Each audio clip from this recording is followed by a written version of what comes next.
Hi, all. Welcome back to the Handbook, the Operations Podcast. I'm Harv Nagra. Getting people to adopt a new way of working, a new process, a new tool, even inside a single business where everyone shares the same culture and the same history is a real challenge. So I've always wondered, what does that actually look like when you're bringing in an entirely new business through an acquisition? One that has its own way of doing things, its own tools, its own people who didn't sign up to work for you. Today's guest has been through that process more times than most. Jonathan Healey is Group Technology Director at IDHL, a UK-based digital agency group that has grown through 8 acquisitions over the years and incubated a couple of internal startups as well. Jonathan has been at the center of integrating those businesses, aligning systems, standardizing ways of working, and figuring out what you actually have to get right before any of that can happen. He's got strong views on why implementations fail, why process isn't what most people think it is, and what the real sequencing should look like when you're trying to bring in a newly acquired business into the fold. Whether you're a single entity, you're running a group, or thinking about an M&A process, I think you're going to find this one really useful. We're going to get into it in just a moment. Thanks for listening to The Handbook, the Operations Podcast. If you run or work inside an agency or consultancy, you'll know that the numbers side of the business can feel like someone else's department. Delivery over there, operations over there, and finance way over there. That's exactly the gap the Missing Finance course was built to close. It's a free course I co-created with FinOps consultant Rich Brett, and it's designed to give leaders, delivery professionals, and your wider team a shared understanding of how the business actually makes money. We're talking P&L, utilization, pricing, forecasting, revenue recognition, and all the things that drive real decisions, explained clearly. There are 3 learning paths depending on your role, so you only cover what's relevant to you. Every topic is free. There are quizzes to reinforce learning, and you can track your progress. This course is designed to be embedded in your new starter onboarding and team training. Get everyone in your business on the same page with the Missing Finance course. Get started at learn.scoro.com. Jonathan, welcome to the podcast. Thank you so much for being here today. Thanks, Harv. It's really great to be on board and looking forward to the discussion. You started out as a developer. You became a dev manager, then an MD, where you were often focused on business ops. And now you're the group tech director of a 500-person group. So, first of all, why didn't you stay in development? And what was pulling you towards the operational or structural side of things? Yeah.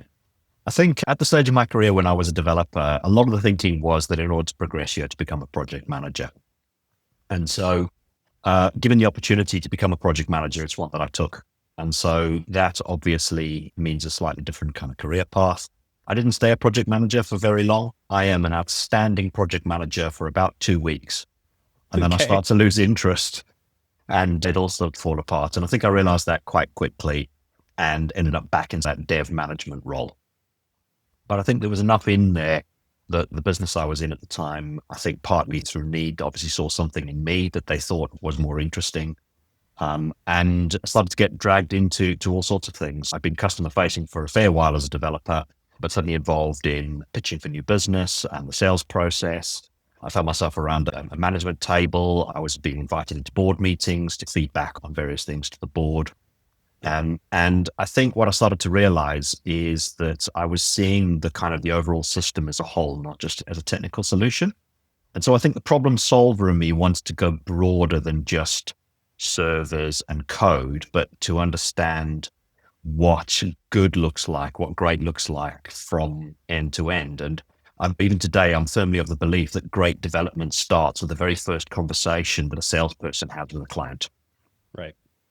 Long before you've even started to think about the code that you write. And so being able to see that system through end to end was, I think, a really interesting aspect of my career and one that I gravitated towards quite quickly. Mm-hmm.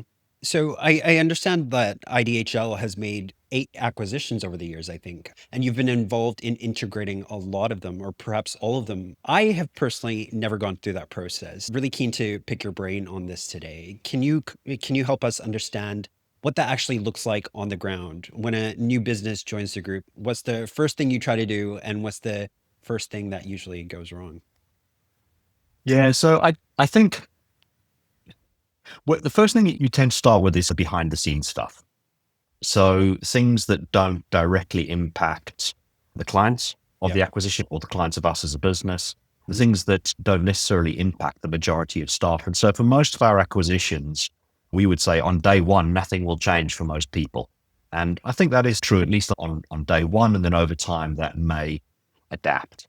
So when I talk about back office, you're talking about things like your kind of financial reporting systems, being able to understand as a group exactly the financial position rather than having to get up a bunch of siloed accounts together and add them all together and hope that you don't make an error along the way becomes important. Yeah. But then often things like our recruiting capability, our legal capability, our IT capability all start to come to bear and add some of the behind the scenes side of things. Um, One of the things we try and tackle early on, if we can, is alignment of employment contracts. Often that's been a really easy discussion because we have a lot of great benefits that we're able to offer. And so often for colleagues coming into the business, that's ultimately seen as a benefit rather than something that they are being forced to do. And they're not forced to do it. We go through a proper consultation process and all of those things, but the aspiration being to align. When it comes down to it, though, it's the kind of the old trifecta of people, processes, and IT. Right. And I think often when people think integration, they either create an org structure and right, we're integrated, or we put everybody on the same IT systems, right, we're integrated. I think those three things have to go hand in hand throughout. In some situations, one takes the lead and the others follow, Hmm. and vice versa. Hmm. In terms of things that kind of go wrong, I think the first barrier that you hit when it comes to any integration is a business that feels it is somehow losing its identity or its culture Mm. as a result of now being part of something that's typically much larger than it was. And if that's not handled correctly, that can very much lead to an us versus them type of mentality. Okay. And so I'd say that's probably the single biggest watch out in Mm. any of these things, because the moment you create unhelpful friction within an organization, that can really damage the process. So we work really hard as much as we can to try and prevent that from happening. Mm. Lots of really interesting things there. And in the coming questions, I think we're going to dig more into this. But, I've heard people say that you can wreck a good business pretty quickly if expectations aren't set up front, as an example, or the integration isn't handled right. And you've given us some examples there. Have you seen that happen? And can you tell us like what that looks like? Yeah, I think the success of the integration has quite a lot to do with how bought in the leadership is of the business that you've Yeah. acquired, and also what their capacity is to handle that integration. Often people are looking to sell or to move on the business or to be acquired because they're looking for some sort of support because they're really thinly stretched. And if we suddenly come in and on day one throw a load of additional responsibilities on top of a founder who's already incredibly busy, that can be quite damaging to them and then to the business and then to the integration. And that can lead to that sort of sense of us versus them that you start to get. And that's obviously not very helpful. So we've certainly seen it before where we've started to go down that route and then had to back off Yeah. and to leave space for sort of certain things to grow slightly more naturally there.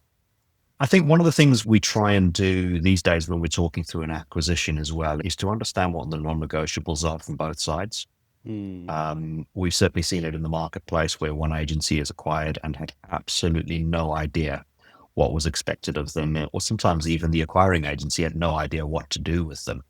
Oh, wow. And very quickly that can go wrong because Yeah. you've immediately got misaligned expectations. Understanding that and working on that before you sign on the dotted line can be Mm. absolutely critical. You know, Hmm. if we're looking to, I don't know, rename an agency through the Mm. acquisition process, but actually that name is a core part of who they are and their reputation and how they attract staff and things like that. We probably wouldn't do that if that was the case, but to them, it Yeah. might be a really important matter. Right. And if you're not aware of that on day one, it can be a deal breaker down the line. Hmm. Essentially, so just making sure everyone's on the same page in terms of what's going to change and when that time comes. Yeah, I think you've just kind of nailed some of the change management thing there. Half is Mm. a huge amount of it is expectation alignment rather than Yeah. doing the actual change. Yep. Absolutely. there was something that you said to me previously that I thought was quite interesting, that you've sometimes set those expectations clearly with the founder so they know what's going to happen, but it doesn't necessarily trickle down to their teams. And after you've lived through that and learned that lesson, what do you try to do to mitigate that from happening? Yeah, I mean, I guess that cuts both ways, right? We've Mm, got one or two on our side that aren't trickling down to the management team on the IDHL side that can have the same effect. So there's always a degree of sensitivity when you're going through the acquisition process, and there's always a degree of sensibility about when you mhm, have which discussion. There are certain things that need to happen one side of the dotted line and certain things that happen the other side. But right. probably what we've got slightly better at is bringing on board some more stakeholders from Mm, both sides when the time is right as we're moving up to and post yeah. deal. And so just ensuring that not just say a founder, but also some of their key management team are Hmm. aware of what's happening and what may come down the pipeline that may affect them can be hugely helpful. And again, the same from the IDHL side, understanding who from the IDHL side is going to be responsible for what aspects of an integration or post acquisition activities that we may choose to do. Right. Have you, Jonathan, ever seen anybody or a team really dig in their heels and resist? I'm just wondering if that happens and how you've handled that. Yeah, I mean, you can get it in pockets. And I think it comes particularly where people feel their identity is being eroded. Over time, we acquired a number of brands.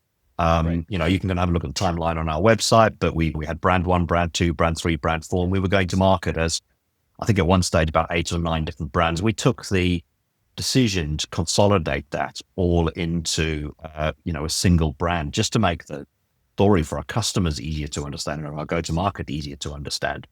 Hmm. And what was really interesting to me is that some of our longest standing acquisitions were the ones that pushed back hardest against that, Mm, which is really intriguing in terms of a real sense of identity that carried its way through. yeah. And in one situation, we're talking sort of 8 or 9 years that identity had kind of carried through with a set of individuals in the business. Hmm. So yeah, you can get that. Ultimately, that wasn't a particularly big one, and I think they all knew it had been coming for years anyway, and soon got over it. Hmm. But yes, I think it's that when you touch on somebody's identity, that's when you get the biggest pushback and heels digging in. Yeah. That's a good point. And I guess to some degree, understandable as well. So I am wondering, just in terms of visualizing how that structure works, then you consider all these acquisitions separate entities at the moment. Can you just paint a picture of that for us? Yeah, so we've made a number of acquisitions over time. Typically, when we acquire a business, we don't integrate it as an entity straight away. Okay. In terms of some of the process that we went through, we'd acquired 5 web build businesses over a period of time, for example, and we were going to market as those 5 web build businesses for some time, even though behind the scenes we were operating a single profit and loss account, and we were operating by and large 100% integrated kind of back office processes. In fact, very often some of the same staff working on the same systems. Okay. So in that scenario, the very last thing that we integrated, if you like, was the brand name. We may not always do it that way. We've made 2 acquisitions in the last 18 months or so. They still stand alone. They're still Hmm. separate legal entities. They still have their own profit and loss accounts. And the way in which we're approaching both of those integrations is fundamentally different, Mm. partly due to the nature of who they are and what they do and how they operate in their own marketplaces. Okay. Um, Okay. so over time, we went from about 8 entities to a single legal entity. Right. It gets more complicated when you go abroad, and we have a decent offering now in the US, and tracking upwards of 10% of our revenue is coming from that market. And so obviously there you operate sort of very differently, and you need separate legal entities in order to do that effectively. Hmm. Hmm. And just to, sorry if I've confused myself, how many total entities do you have then at the moment? At the Because moment, we we four we we spoke about four legal 8 entities. acquisition. Okay. Yeah, Okay. yeah. Yeah. So and actually, the one or two of those would be our US versus UK Right. aspect. So really, in terms of go to market, it's 3 entities. Okay. Okay. So coming back to our questions, Jonathan, that given that you've gone through this acquisition and integration process several times now, Do you get better at it, or does each come with its completely different set of challenges? I think the answer to both of those is yes. Okay. Okay.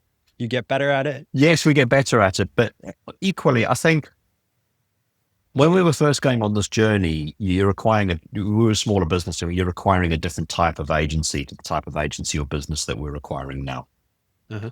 And when you acquire a founder-led business, what they need from an acquiring company and the support that they need and the integration requirements for those very different, for example, to one that's led by a management team, or perhaps a much larger agency where the management team are no longer even significant shareholders or stakeholders in the business. You might call it a professional management team, if you like, rather than a management-led business. Again, that is slightly different. They're likely to have their own systems and processes and structures and legal departments and things like that you need to consider.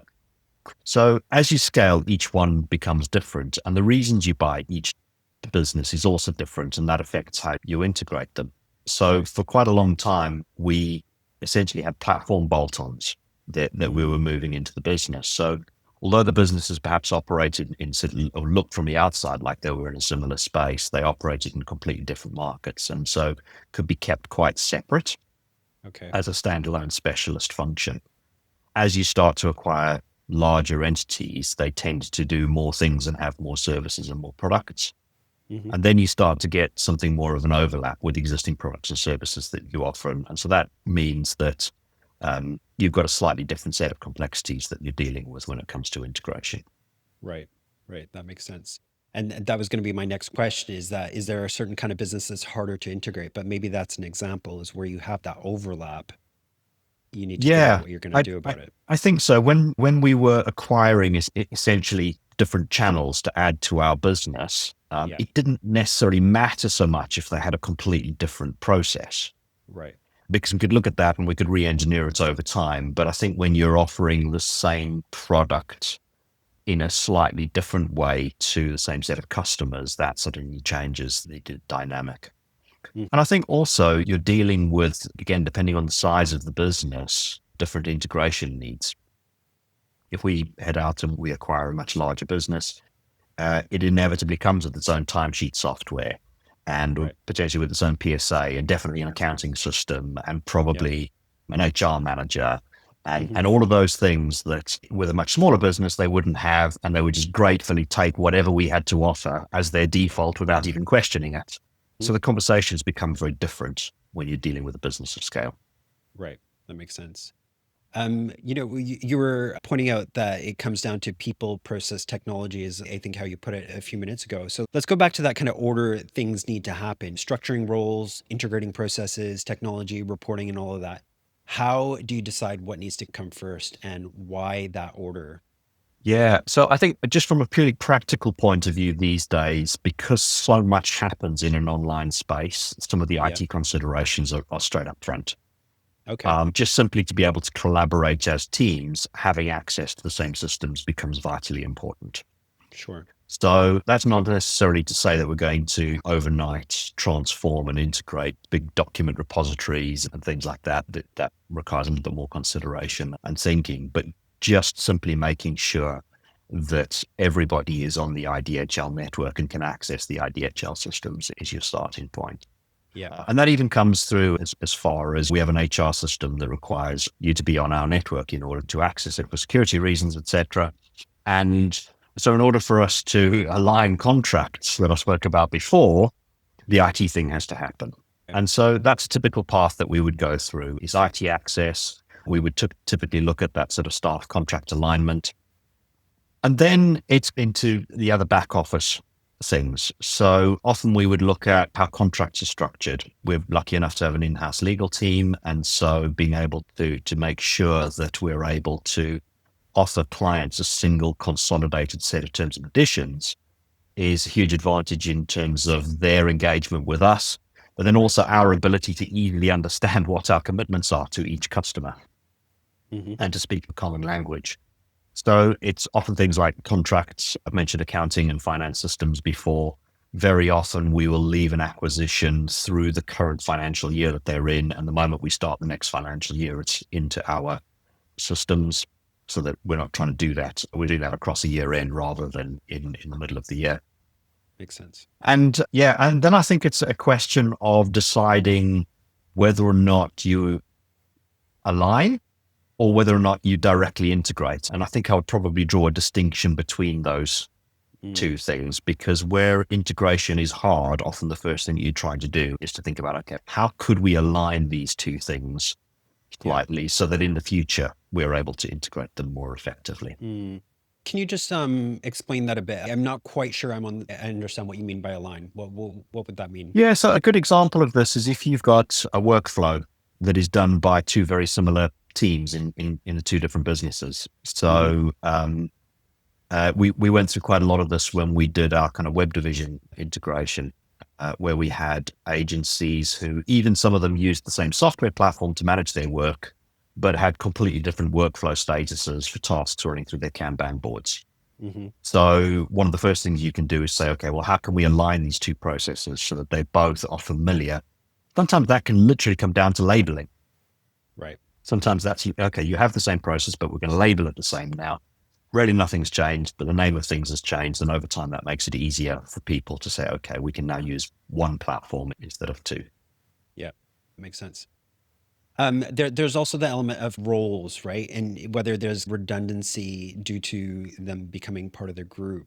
And is that something that you try to address early on? I don't think we've ever made an acquisition where the intention on day one was to make anybody redundant. Right. So sometimes what happens in the natural order of things is people might come to the conclusion that actually this isn't a path that they want to go down as part of their kind of career progression. Or over time, it may emerge that a particular role becomes redundant, but it's never something we've set out to do. And one of the things that we've not done yet, and it's not to say we wouldn't do it in the future, is to take two teams and try and put them together on day one of the acquisition. So generally speaking, we've allowed teams to operate as they have been for a period of time before making any active intervention. Right. We're talking about integration here, and there's this tension, I think, sometimes about bringing somebody in and wanting the standardization. You've talked about common systems, common reporting, common ways of doing things, and maybe then also not wanting to ruin what made it a good business in the first place, right? So you've talked about that integration piece and what you would do, but how do is there a line that you can draw, or how do you distinguish what you standardize and what you leave alone? Yeah, it's really hard is the short answer, and it's different for every business. And that's because what every business adds to us is different. And yeah, so I wouldn't say that there's a standard approach that we can take to that. What I would say as an observation is that I think over time, the acquisitions that we've brought in have changed us as a business. And obviously and that's maybe a bit that people don't talk about, is if we hadn't brought that business in as an acquisition, it would have changed anyway. Right. Because it was a business that was going places and had aspirations to grow and had aspirations to change by default. The only thing that's fundamentally different is that they have handed over some of the decision making on that change to somebody who wasn't them. Right. And so I would say over time, perhaps it's impossible to leave an agency exactly as it was. Right. Because again, as I said, they would change, we would change, we would move closer to where they are in a position, they would move closer to where we are in a position. Ultimately, those lines are going to become more and more blurred until nothing is left. I was going to say disintegrated. That sounds terrible. Unintegrated. Right. No, that makes sense. And it's an important thing that you pointed out, that we are in a state of constant flux and evolution, especially if we want to be successful in the current climate. You have to keep changing. Of course. Right. So it's just maybe certain things accelerate or go down a slightly different path than originally. Yeah, or the priorities are perhaps slightly different as well. Right, and that kind of, makes a difference too. Absolutely. Makes sense. I've heard you say something before, process is poison. And as an ops person, it pains me to hear that. It upsets me. What do you actually mean by that? And how does it change the way you approach rolling out a new way of working? Tell us about that. Yeah, I knew you were going to raise that.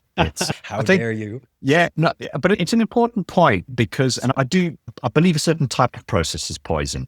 And I would Okay. also go as far as saying that it's what people typically refer to as process. And so what you often observe in any organization is that something goes wrong. Somebody decides that if certain steps had been carried out, it wouldn't have Hmm. gone wrong, Right. documents those steps, emails it around and says, this is our new process. Hmm. And then something else goes wrong, or perhaps even the same thing goes wrong, and somebody does the same thing again. And before you know it, you have got large aspects of your business that now has a process that not everybody is up to speed with, that not everybody has remembered, that not even everybody is certain of. And it can lead to the sense that, oh, there are so many steps that we have to go through to do anything around here. And almost everybody adopts their own process in that regime. And then there is a tendency to layer process on top of process on top of process on top of process. Hmm. And I think that's where we get to this kind of slow strangulation effect that process can have on a business. I think we all get the sense sometimes that many of our kind of sector organizations have a tendency towards this type of behavior, especially in highly politicized organizations where there is people are perhaps more strongly incentivized to cover their ass rather than to be proactive on things. Right. So anything we can do to simplify things makes process more effective. Right. And what I sometimes like to talk about in our business is how can we make it so that what we want people to do is the genuine route of least resistance? Because people will always find a path that is the path of convenience. And if we can make the path we want them to take the path of convenience, they will always stick to the process. I love that. Hmm. And so when you look at it that way, process should do one of two things. It should either remove friction, which is the majority of what process should do, Hmm. or it should introduce a very intentional friction point. Hmm. That point where you say, no, stop, intervene, observe.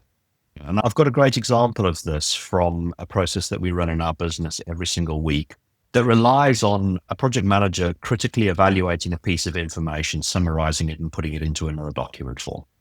Okay. And it's a manual process and it would be very easy to automate. We could automate it in 25 minutes with a simple Excel formula.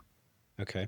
And over the years, every time a new project manager would join, they would say, hey, I've got an idea. We can automate this. And every time I would say, no, I refuse to automate that because the value in that is you stopping and critically evaluating the information, not just passing it from one source to another. And so that's Right. what I mean by friction. Often it's the human in the loop piece is where we want to add friction. Same is true of AI systems today. We want to introduce friction into the process because you won't want the AI hallucinating and making a decision on behalf of the business. Sometimes you want a human in the loop. That's a friction point in the system. So process should either remove friction, and that's what it should aim to do the majority of the time, or it should Right. introduce a very intentional but clearly defined friction point. Really good advice. We're going to kind of change tracks now and talk about systems.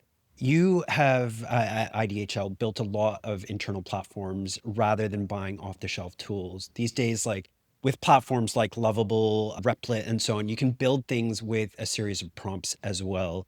But having built an in house platform in the past, I'm aware of the work that can be required to build and maintain and innovate on something that you're building in house. So tell us about that decision and where's the threshold where you know that, okay, this has worked until now, but now it's becoming a burden rather than an advantage for the business.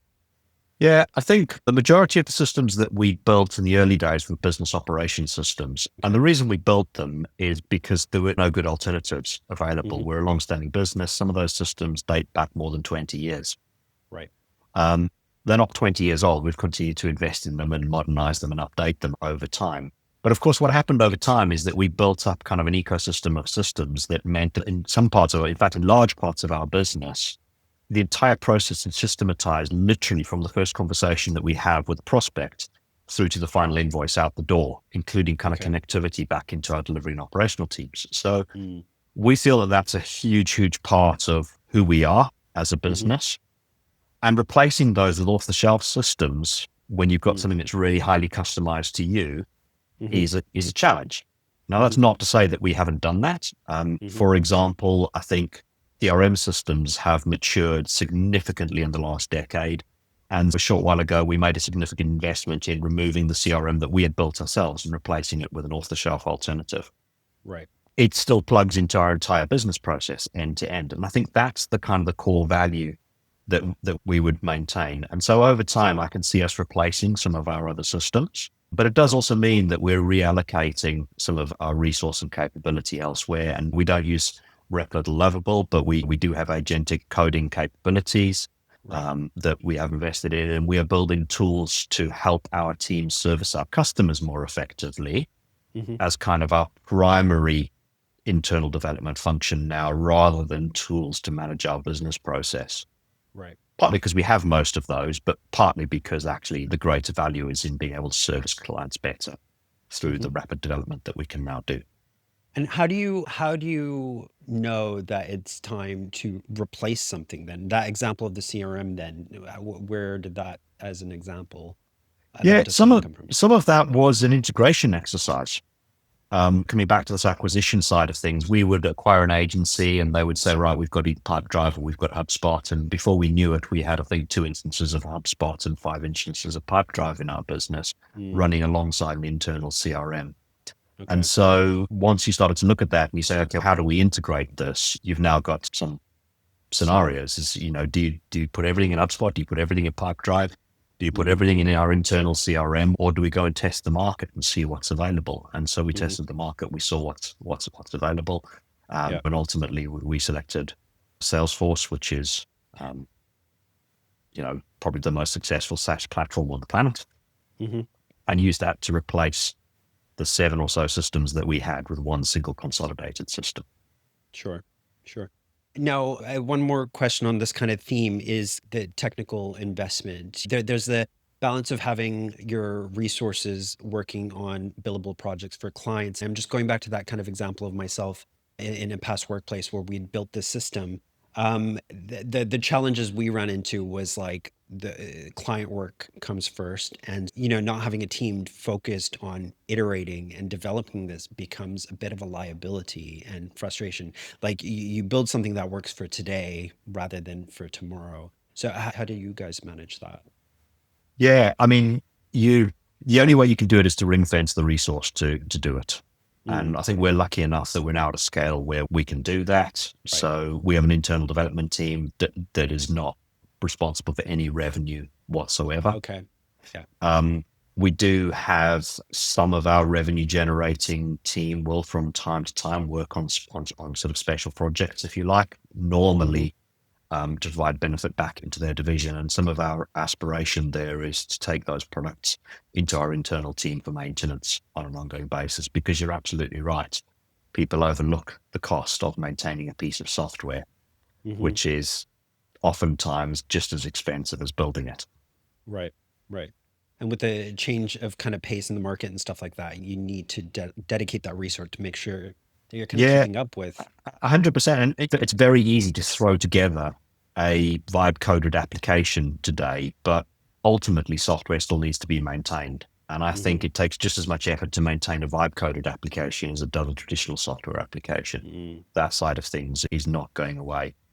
So yes, you might be able to throw somebody onto a project for a few hours and build something that's useful. Yeah. But whether or not you can keep on doing that on an ongoing basis every week in, week out, year in, year out as a business is, I think, a challenge that it often comes as an afterthought. Absolutely. And that's something you should probably be thinking about clearly upfront when you make those decisions.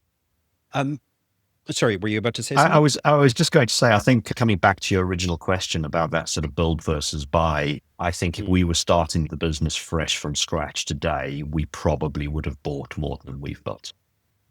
I said, for all the advantages given us, and it's a huge advantage, but we've already got that advantage, so we don't have to think about it. But yes, absolutely, I think I would be going to market to buy more than I would be trying to build internally. Right. Certainly for business operations related software. We're going to switch gears again, Jonathan. You mentioned to me that you work very closely with the ops director at IDHL on the change management side of these integrations, comm strategies, engagement plans, training, and all that kind of structured stuff. 2 questions. Does a change approach that those of us that haven't gone through an M&A Does that process differ from the way you would handle it in an acquisition? Maybe I'll leave it there first. Yeah, I think the short answer is yes, Mm, but predominantly because the stakeholders don't know each other as well. right. And so a little bit more handholding needs to take place. I think people within IDHL are used to a certain kind of approach to change management that we've tried to model over the years. And so Hmm. they sort of understand the way that we do things around here, Yep. whereas a new acquisition coming in doesn't. And so they need to be handheld a little bit more closely through that Mm, process. But hmm. fundamentally, the change principles are exactly the same. Right. And on that note, what advice would you have for us in general in terms of successful change management from your experience? Yeah, I think there's probably to recognize two things is that one, the change only starts when you announce the change is done.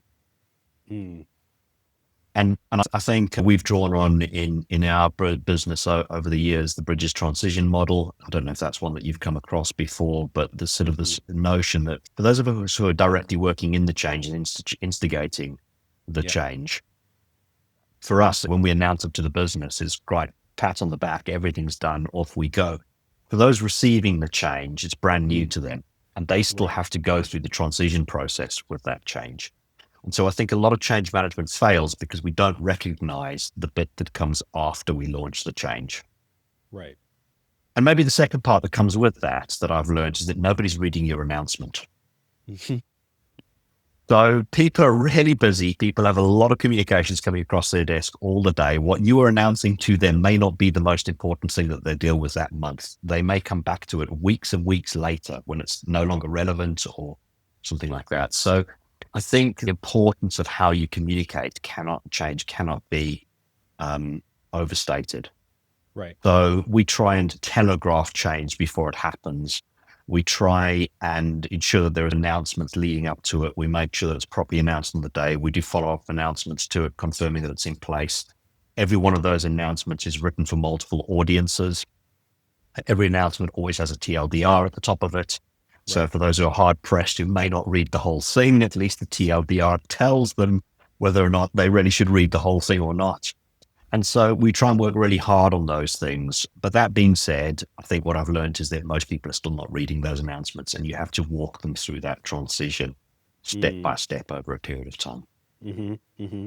Despite all those comms, you still have to think there's always another opportunity to A convey the hundred, a hundred message. percent. Yeah. Right. Yeah. Excellent. So let's talk briefly about AI. In our prior call, you were saying that the barrier to AI effectiveness is a people problem, not a technology problem. What does that mean, and what are you actually doing about it at IDHL?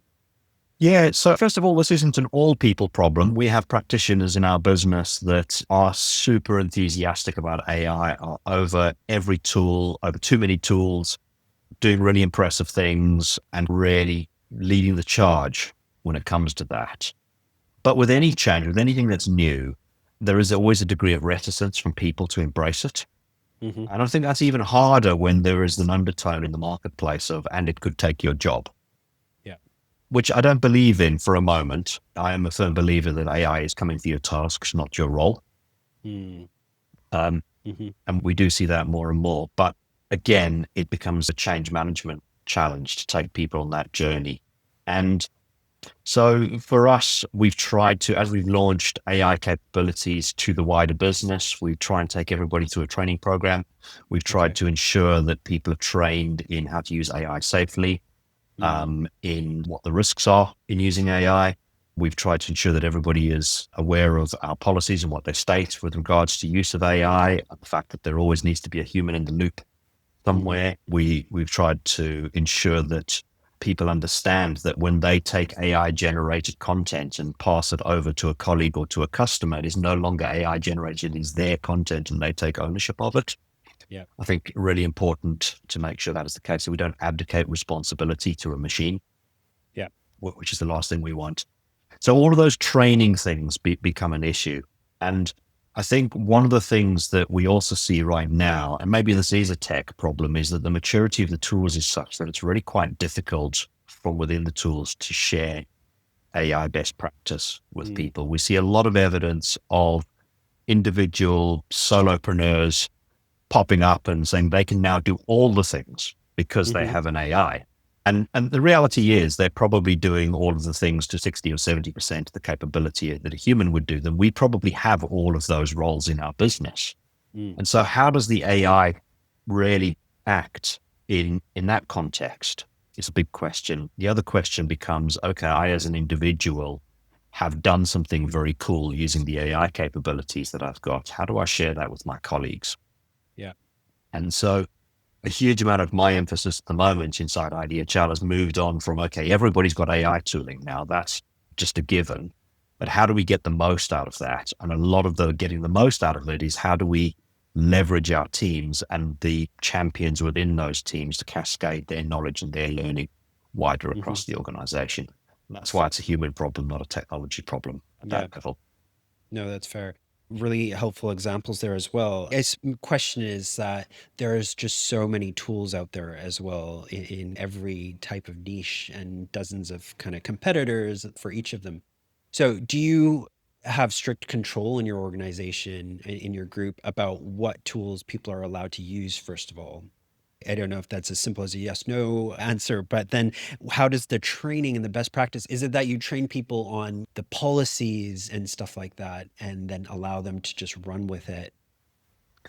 Yeah, I think training on principles and feature sets is the key things. Understanding a little bit more about how an LLM works under the hood and how to craft a really strong prompt for it gives somebody a superpower that they may not have found on their own, just dabbling. In terms of the software and software use, so we have a very robust process, and we had this before AI existed in terms of software selection. Everything that anybody uses needs to be reviewed from a data security and legal compliance perspective. We've had that in place since the advent of GDPR. And so our users in our organization are generally excellent at saying, hey, I've discovered this new thing I want to use. Can I use it? Okay. And submitting it through a process.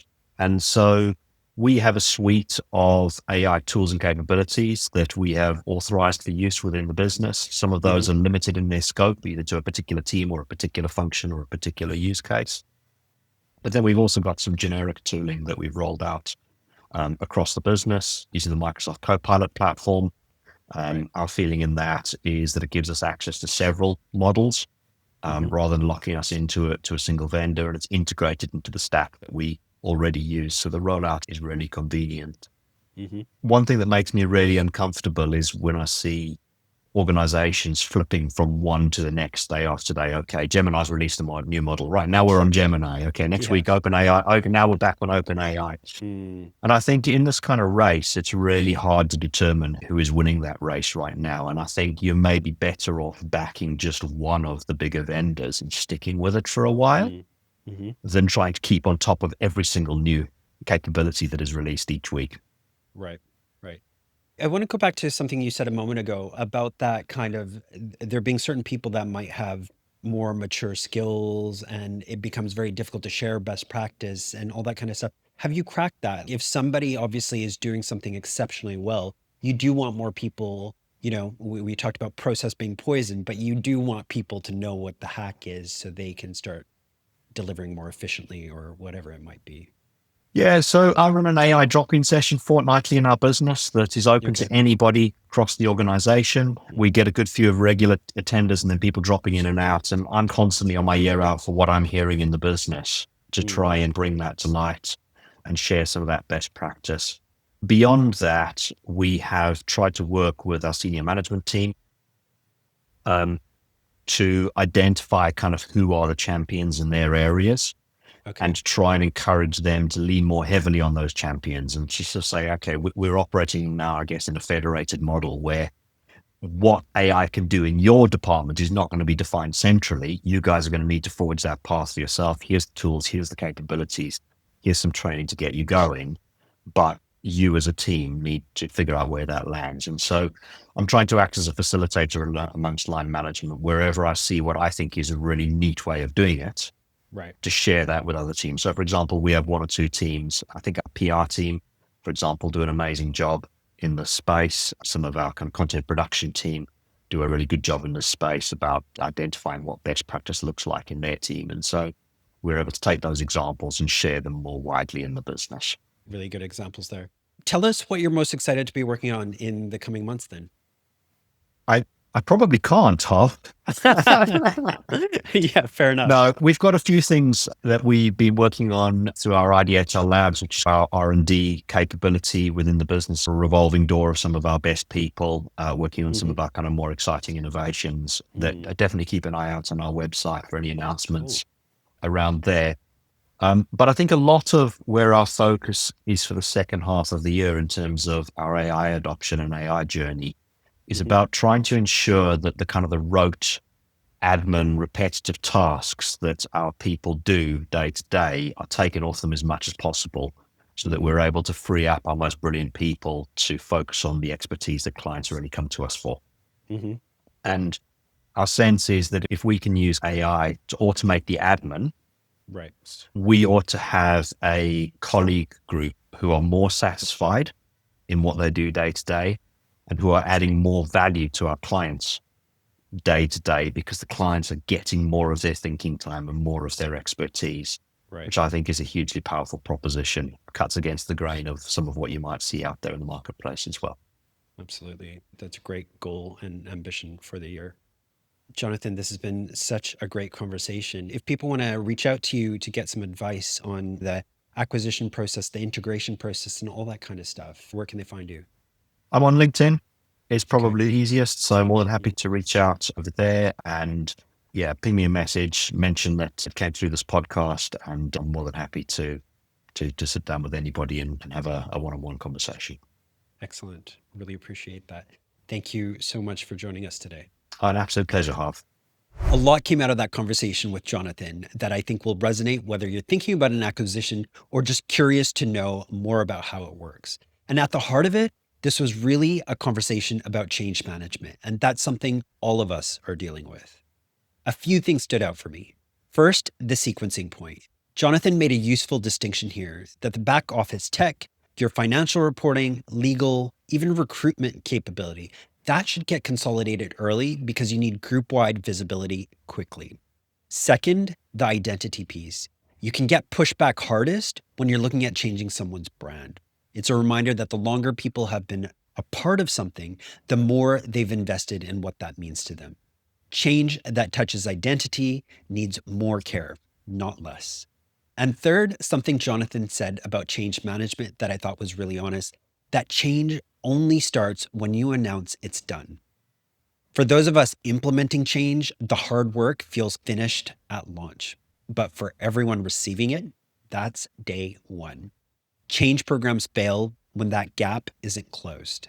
If you know someone thinking through a multi-entity structure, going through an acquisition, or just trying to get a new way of working to stick across their team, please share this episode with them. It might be exactly what they need to hear. That's it for me this week. I'll be back soon with another episode. This podcast is brought to you by Scoro, a platform designed for agencies and consultancies, which allows you to manage your projects, finances, and resources, all from one system. This is a platform I brought in at a previous workplace, which completely transformed the way we worked, and which I've recommended to clients of my own.